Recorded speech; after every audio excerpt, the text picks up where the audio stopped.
លោកយាយនោះខុសឬក៏ភេទទី3ខុសបាទបងប្អូនគឺការឡើងនៅក្នុងប្រទេសចិនទេហើយតាណាដើមតងហ្នឹងគឺម្នាក់ភេទស្រីទី3ម្នាក់ស្រីភេទទី3អង្គុយនៅលើកៅអីដែលគឺជាកៅអីគេហៅថាម៉េច priority សម្រាប់ទៅលើជនពិការឬក៏ទម្ងន់អីចឹងទៅប៉ុន្តែគ្រាន់ថាខ្ញុំអ្វីដែលខ្ញុំមើលនេះខ្ញុំគិតថាមិនមែនជាគាត់អង្គុយជាប់នឹងចាំងហ្នឹងទេគាត់ជាមានប្រឡោះមួយទៀតគឺកៅអីមួយទៀតហើយមានកៅអីតនេហើយដល់ពេលលោកយាយគាត់ចូលមកគឺគាត់អត់ពេញចិត្តទេគាត់យកកាបូបគាត់ស្ពាយហ្នឹងគាត់ទៅវាយគេថារបៀបថាទៅរុញទៅប្របុកម្នាក់ស្រីហ្នឹងឲ្យងើបចេញពីម្ដងជា2ដងជា3ដងដល់ពេលម្នាក់ស្រីភេទទី3ហ្នឹងគាត់ទប់អត់ជាប់គាត់ឲ្យកាបូបទៅឲ្យមិត្តភក្តិគាត់ធាក់ដូចលីសាឡុងអញ្ចឹងហើយឡើងផ្អៀងទៅម្យ៉ាងខាងនោះហើយសួរថាភេទទី3ខុសឬក៏លោកយាយនោះខុសលោកយាយនេះក៏គិតថាចេះអ្វីដែលខ្ញុំមើលណាលោកយាយនេះក៏គិតថា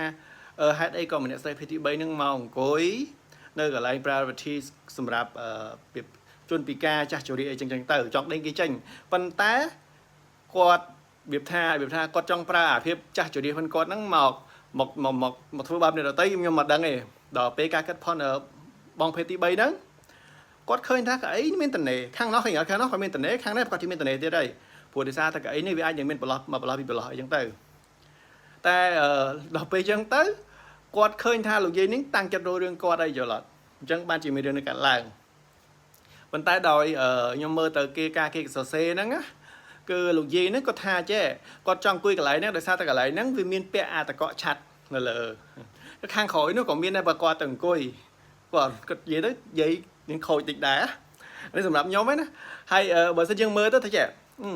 លោកយាយគាត់ចាស់ហើយគាត់គួរតែខកអត់ដល់ពេលក្មេងមានកម្លាំងខ្លាំងហើយធាក់ឡើងផ្អៀងទៅមួយជារៀងតើគាត់គួរតែខកអត់អញ្ចឹងសម្រាប់បងប្អូនគិតមិនដែរថាអ្នកណាខុសឬក៏អ្នកណាត្រូវហើយសម្រាប់